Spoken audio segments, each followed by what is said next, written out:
Thanks very much, Harry. And thank you very much to the U3A for having me.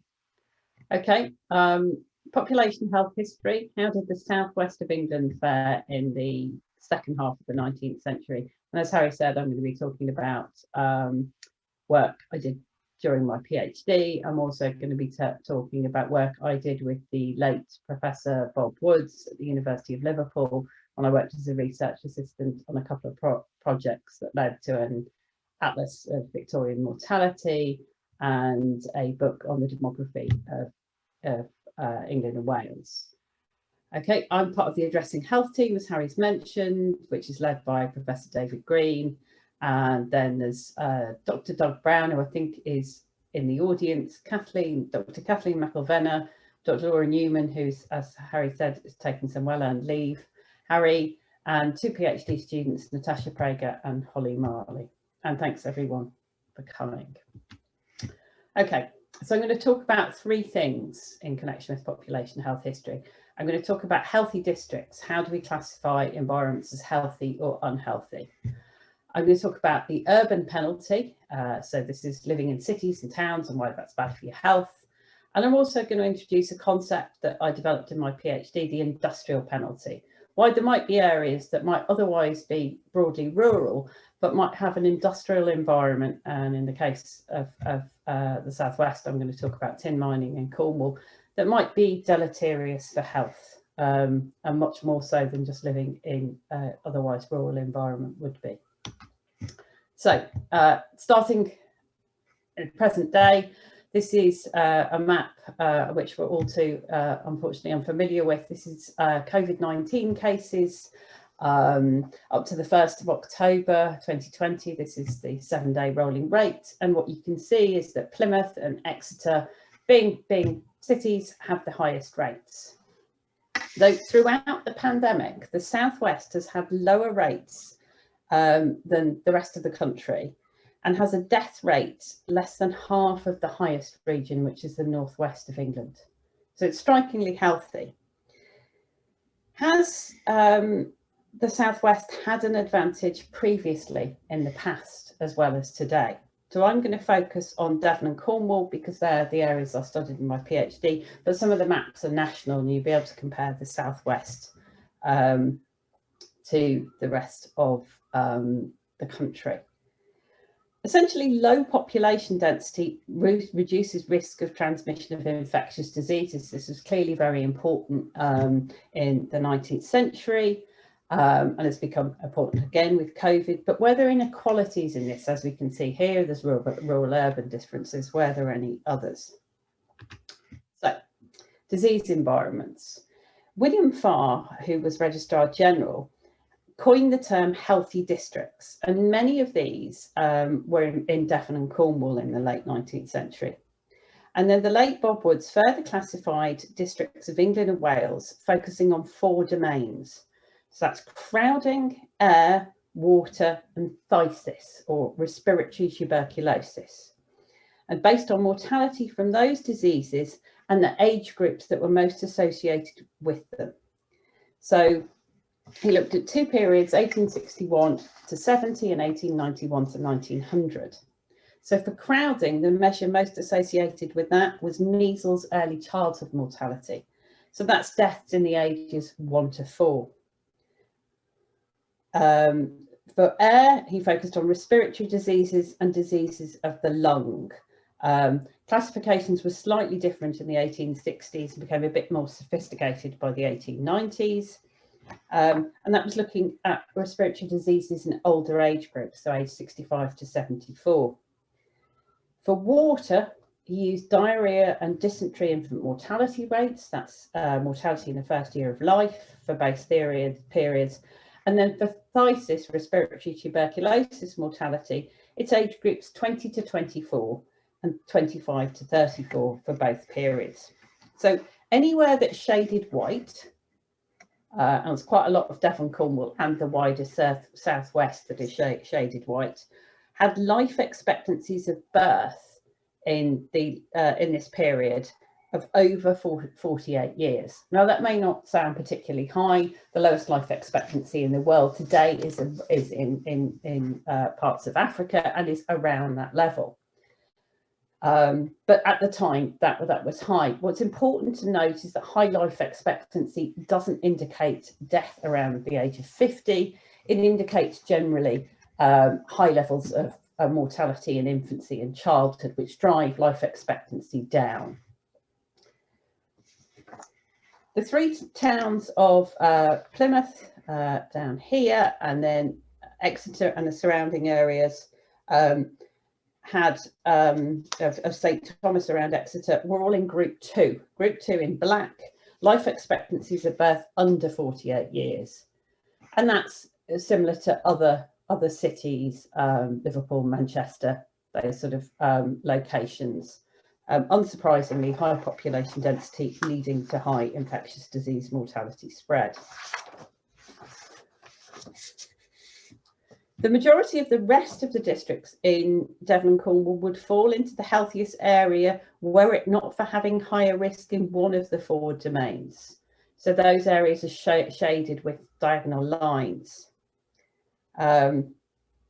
3 areas, so the hinterland around Plymouth and in Tavistock and Penzance, and you start to get a sense that it's not just urban areas, but it's suburban areas as well, with higher levels of population density. They scored badly in 3 domains, and a couple of districts, Helston, St Germans and Newton Abbot, scored badly in 2. This mixed pattern in Devon and Cornwall is unlike that of other large rural areas. If you look at Wales, and you look at Norfolk and East Anglia generally, you've only got them scoring badly in 1 domain, and that's respiratory tuberculosis. So Devon and Cornwall, and generally the wider southwest to some extent, is actually got quite a much more varied pattern. So what might explain that? So when I was producing colour maps for the Atlas of Victorian Mortality, which back in the mid-1990s, that was actually quite new technology. We see brightly coloured maps on the news most days now, but brightly coloured maps, when I first presented them at an international conference, actually led to oohs and ahs back in 1995. But everybody would look at them and go, oh, you know, that's good. You know, light colours are high life expectancy. That's not surprising. Lots of Devon and parts of Cornwall with high life expectancy. And then they'd look at the tip of Cornwall and go, what's happening down there? Why is the southwest, that tip of the southwest, so much worse than the rest of those rural areas? So this is life expectancy at birth in 1861 to 63. And what you've got is parts of Cornwall having similar life expectancies to the towns that form the city, eventually form the city of Plymouth. And so you've got Penzance, Helston, Redruth, Truro, Falmouth and St Austell not in the top group where you the best group where you might expect to find them. So what you'd expect, really, if this was the case, is that something in childhood would be driving life expectancy down. So what we've got here is infant mortality, and it goes clockwise. You start top left over time, you go along the top, then you go down to the bottom right, and then you go across in time. So it's a clockwise map. And what it allows you to do, it allows you to show the difference between 1851 here and 1901 to 1910 below it quite markedly. And as you can see, much of England and Wales improves in this period, including Devon and Cornwall. So the parts of Devon and Cornwall that had infant mortality rates above 100 in the mid-19th century, by the early part of the 20th century, a lot of those dropped to below 100. But still there remains in the southwest tip of Cornwall some sort of disadvantage. I did similar maps for early childhood mortality. They didn't show the same effect. So which kind of makes sense. Early childhood mortality is driven by infectious disease mortality and overcrowding, in particular measles. But something's happening here with infants. It's very tempting to think that this is due to diarrheal diseases, because the relationship between diarrheal disease and population density is not linear. So this is from the Atlas of Victorian Mortality. This is infant mortality rate in red and the diarrheal and dysentery infant mortality rate in blue, mapped against the log scale of population density persons per square kilometre in 1861. And as you can see, there is a sort of linear relationship with population density and infant mortality at the lower levels of population density. But once you get to a certain population density, it becomes a lot more fuzzy. The line sort of disappears. And you don't necessarily increase your infant mortality in an area as its population density increases, and perversely, you can also get very high levels of infant mortality in areas where population is not that dense. And this is Devon and Cornwall on its own. So I plotted the infant mortality rate, which is the white squares, and the early childhood mortality rate, which is the black diamonds. And there's definitely an effect where on the right-hand side of the graph, the towns of Plymouth have the highest levels. But particularly for infants, the graph isn't as straightforward, with a certain set of areas, which are these areas on the map that stand out, having really high levels of infant mortality of sort of around 180 per thousand, whilst still having relatively low levels of population density. So something is happening in these districts that's putting infants particularly at risk.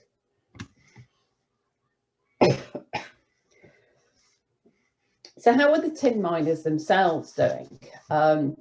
This is William Farr was also interested in occupational mortality as regional districts. William Farr is essentially my sort of academic scientific hero, because he's interested in all the kind of things I'm interested in. So Naomi Williams, who I worked with in Liverpool, produced this data, and it standardised mortality rates per 1,000 population for a set of periods from 1861, 1871 through to 1910 to 1912. And on the left, you've got mortality among all males. And what happens over the period is that after a brief rise in 1890 to 92, which coincides with other infectious disease pandemics in older ages, possibly a late sort of Russian flu, which may have even been a coronavirus. But other than that little peak there, mortality goes down over the periods for adult men, and it goes down for adult men in work. And what you've got in the middle of the graph is the geography of coal mining. So right through from Durham and Northumberland in the northeast, through to Monmouthshire and South Wales in the west of England and Wales. You've got ironstone miners. They're also experiencing a decline in mortality over this period. And then stuck on the end are the poor old tin miners. They start off worse, it continues to get worse, and it doesn't improve very much over the period. So it's not just infants that are suffering in this period, it's tin miners as well.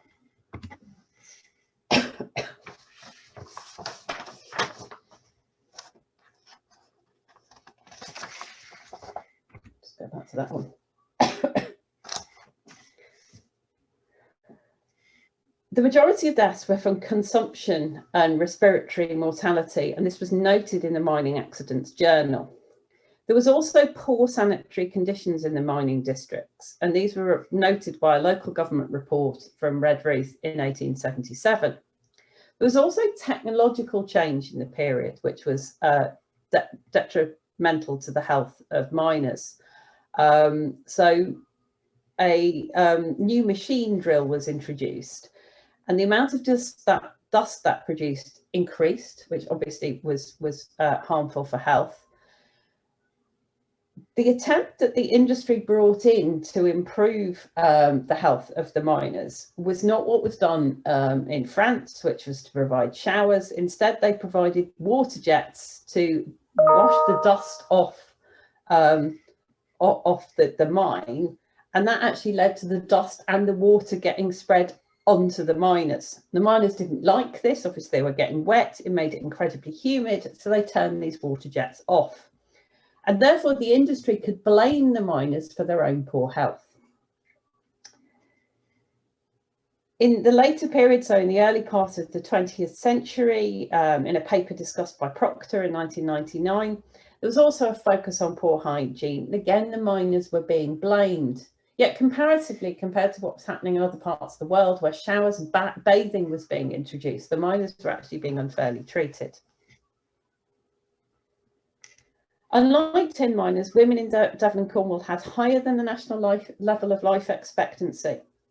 So what was it with the father's low life expectancy? Was that creating a financial penalty for the infants, or perhaps there was something about the diseases or wider environment that miners occupied that was also affecting infants?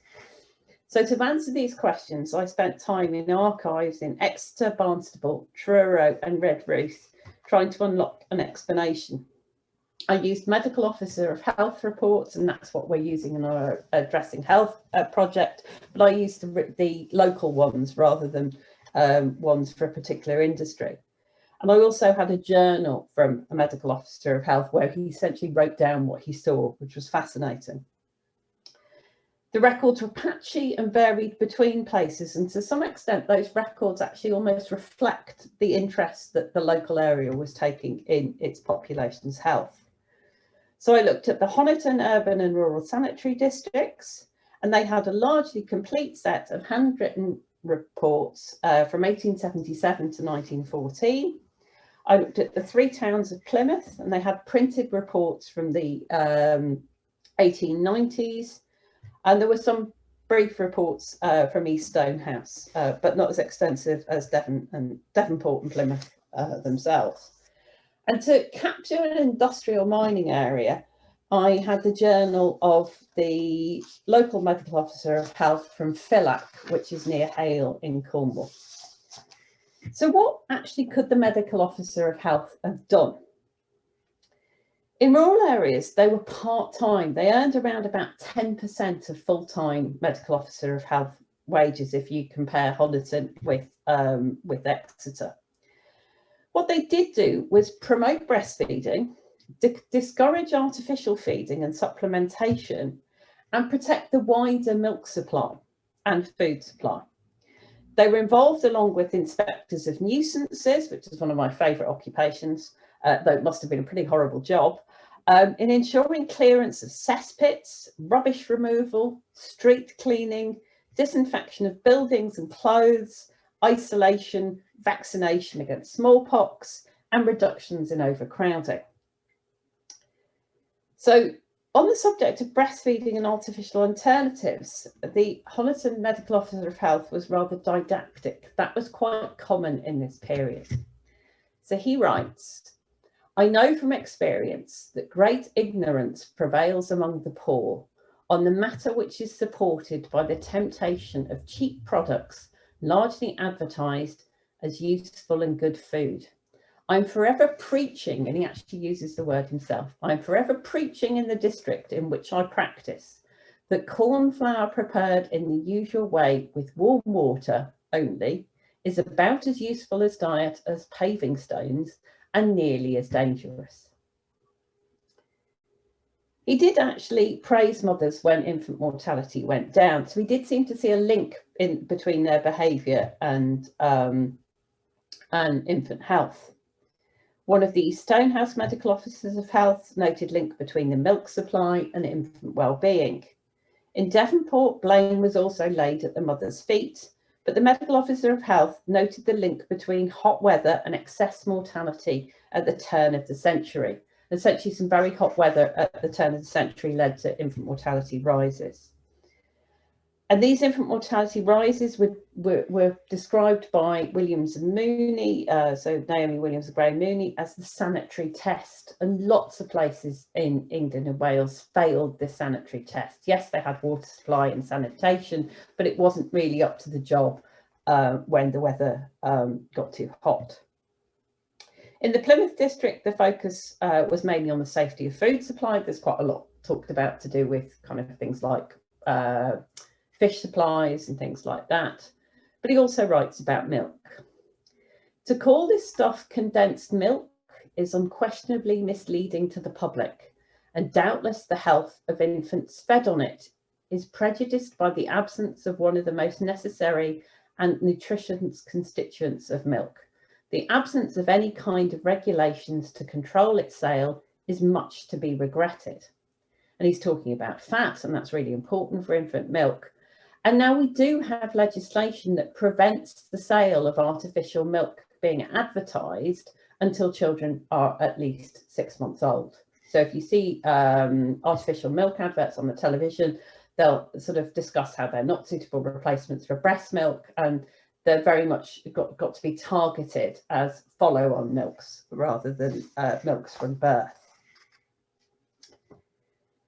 Conversely, in Redruth, where infant mortality was high, the milk supply, breastfeeding didn't feature at all, either in the 1877 report nor in the Phillack's Medical Officer of Health's notes. Regarding the water supply, in Honiton, it had piped water from 1880, but there was still an outbreak of cholera related to a well, and the last public and private wells were closed in 1899. Honiton also failed the sanitary test at the turn of the century because it did have an infant mortality peak then. So even though these places had water supplies, they weren't that reliable. The Plymouth Medical Officer of Health also highlighted the vagaries of the piped water supplies.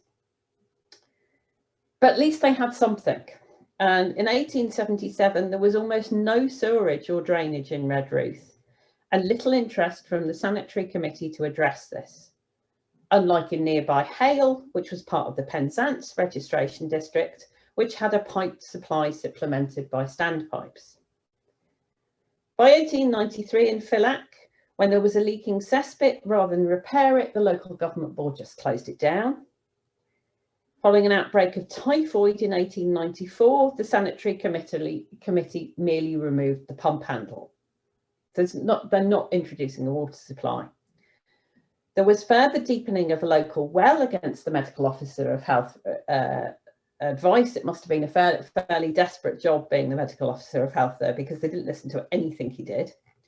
He reported similar events throughout the year, and he wrote, "There was a long discussion on the water question, nothing whatever done."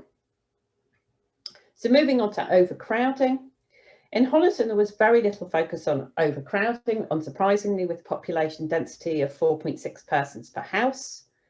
In Plymouth, there were 8.5 persons per house, which was higher than Liverpool even at 6 persons. Again, there's some blame apportioned to the people themselves, to descriptions of slum makers slum dwellers being the result of slum makers, but there was also discussion about unaffordable rents there and in Devonport. Housing in Redruth was problematic. Though there were stone cottages, there were also some cob cottages with bare earth floors, and 8 to 10 people were reported to be sharing a bedroom. The 1877 report made a link between this overcrowding and infant mortality. So one synergistic effect of a poor water supply and overcrowding that might have explained the pattern of infant mortality and minor mortality was arsenic poisoning, and generally wider respiratory illness. Whether this was directly in the water supply or through contaminated dust on the miners' clothes, or some combination of both, it would tie in with the pattern of excess mortality from respiratory diseases. So to investigate this further, I did detailed examination of data from the Phillack Medical Officer of Health journal. It must be noted that these are small numbers, so merely indicative and not conclusive. So this first graph shows deaths in under ones, ages 1 to 4 and under 5s combined in Phillack for selected years and their seasonality. And if there was increased rates from infant mortality due to diarrheal diseases, as there had been in Plymouth and Honiton, we would expect peaks in July, August and September. And they're simply not there. They appear in the winter, October, November, and again in the late spring in April. And then finally, this is other causes. So this is deaths that haven't been ascribed a cause. And again, the peak is in November and in this case in January as well. And this suggests that it's consistent with respiratory diseases. So to summarise, Devon and to a lesser extent Cornwall were largely healthy in the late 19th century. Urban areas had very high mortality and low life expectancy associated with overcrowding and poor water supply. There was an industrial penalty experienced by workers and infants in the mining districts of Redruth. There were similar problems with domestic overcrowding and poor water supply as urban areas, but lower population density than the cities and large towns meant young children were not as much at risk as infants. Arsenic poisoning in the mining dust and through the water supply in Cornwall, combined with lack of domestic washing facilities in the cob cottages, may have put mine workers and infants at heightened risk. And I'm going to show you a screenshot from an article from the BBC from 2016. Toxic arsenic found in Cornwall private water supplies. It's still possible to experience arsenic poisoning in Cornwall if your water isn't from the main supply. Thank you.